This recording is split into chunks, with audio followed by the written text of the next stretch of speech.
After that sideline moment, and when the shirtless video started making the rounds again, the internet did what it does best. It went into full-on detective mode. And what it found only made the whispers louder. A new theory started dominating the conversation. That Britney Griner isn't just dominant. She might be biologically different in a way the WNBA never wanted the world to know. Some speculated she could be intersex. Others claim she was born with a rare condition that naturally elevates testosterone. Then there were the ones saying she underwent hormone therapy, or worse, that she was born male, and that the truth had been buried since day one. And just when the theories seemed to hit in this TikTok, a fan breaks down all the rumors that have been swirling for years. From Britney's deep voice, to her dating history, to wild claims that she allegedly got a girlfriend pregnant. Let's roll it. But when you actually listen to Britney Griner's voice is very, very masculine, okay? Now Britney Griner is also a lesbian. And we found out, probably about, 3-4 months ago, that Britney Griner's lover Cheryl, a woman, actually got pregnant. Hold up, something here ain't sitting right. And that's when the league got pulled into the crossfire because the WNBA has policies, guidelines, medical protocols. If Britney has any kind of biological advantage, even something she was born with, fans want to know why that's never been addressed, why no one said a word. And the most popular theory the league knew, or at least suspected, but instead of investigating, they allegedly protected their star player. They chose optics over accountability while the internet's in chaos, dissecting every clip and pixel. And the WNBA has been radio silent. No tweet, no statement, no press junket, no damage control. Nothing. And fans, they're catching on fast. Especially after clips like this one started making the rounds. Not only calling out the double standards, but also pointing out Britney's own stance on trans inclusion. In this podcast, the host calls out the irony of Britney pushing for trans men to compete in women's sports, even as her own eligibility is under fire. Let's take a listen. She's advocating for. Britney Griner supports that. So like trans, she wants trans women to be able to participate in women's sports. And fans are catching on, because when your most high-profile player becomes the center of a viral identity scandal, and you don't say anything, it doesn't look like discretion. It looks like you've got something to hide. Think about it. Britney isn't just a player. She's been the face of the league. She was part of a massive political prisoner swap. She's done national interviews. She's not just an athlete, she's a symbol. And that's exactly why her past has always been treated with extra care by the media. Until now. In this interview, Britney opens up about her time locked away in Russia, the trauma, the isolation, the global attention.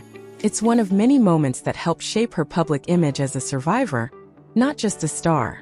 And cannabis oil is found, which you know is illegal there. MHM.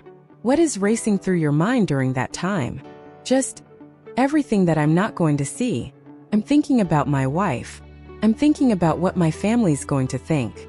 Public opinion is going to think. But now that survivor image is being tested, because if there's even a chance she's been playing with a biological advantage, and the league hasn't been transparent about that, then this isn't just about competition. It's about credibility. And the fact that the WNBA is saying nothing? That's looking less like strategy. And now, while the internet was already spiraling over Britney Griner's comments and the medical whispers that followed, another name kept getting dragged deeper into the mess. Now listen, Caitlyn didn't ask to be in this drama. But her rise? It shook the league. She came in swinging her rookie season. Sold out arenas, breaking records, bringing in ratings the WNBA hadn't seen in years. Like, this girl didn't just show up, Here's a quick look at what had fans obsessed. This is Caitlin Clark dropping buckets with ease in her first few games. The speed, the range, the confidence. It's clips like these that built her fanbase overnight and sparked the envy behind the scenes. With Caitlin Clark all night tonight. Are you talking about my high school experience, Clark? Young one here, Caitlin Clark just dancing with the basketball, going to her left, stepping into it. Back Bentley. Here's Clark, a good look from 3. She got it. But that kind of spotlight, yeah, it rubs some folks the wrong way. Especially vets who've been grinding in the league for over a decade without this level of shine. And now you can see why Britney Griner is jealous. Even the media couldn't help but weigh in.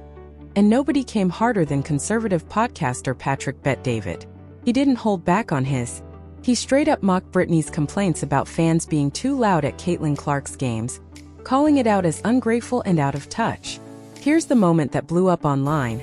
Patrick calling out Britney for complaining about fan noise, despite those same fans being the reason she's getting paid. And then I'm going to go to Adam, put the quote of Britney Griner what she said about the NBA. This is so funny how all this stuff works out, right? She says. This is from Britney. Every time we play her there's this commotion. Like this loud rumbling from the stands. Turns out, that moment went viral, hundreds of thousands of views in hours. And Patrick wasn't alone. From Twitter Spaces to sports radio to YouTube commentary channels, everybody had something to say. They called Britney ungrateful and titled Out of Touch. And once that fire started, it didn't stop at her attitude. One side wasn't holding back, they were done debating. To them, Britney Griner's hot mic moment wasn't just trash talk. That grown man comment was the last straw. They said it confirmed everything they'd been speculating. The conversation turned militant. Posts were going viral saying things like, "Get him off the court until determined." "Enforce WNBA policy." "No men." "Wasn't he in a men's prison in Russia?"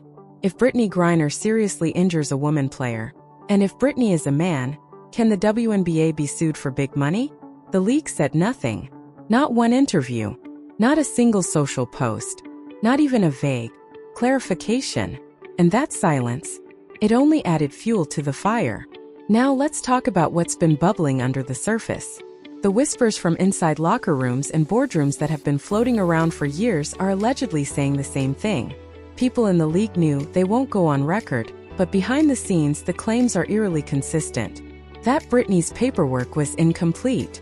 That certain questions were raised about her physical dominance early in her career and quietly brushed aside. Why? Because Britney Griner isn't just another athlete.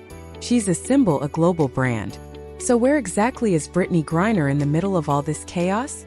According to sources close to the situation, she's not taking it lightly. Behind the scenes, Britney is reportedly panicking, not necessarily because she feels guilty, but because of how quickly the narrative has flipped against her.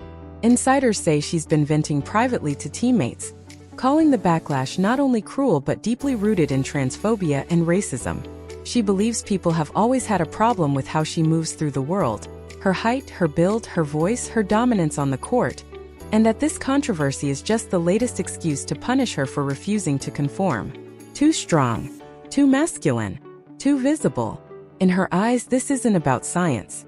It's about bias, a long-standing discomfort people have had with women who don't fit the mold.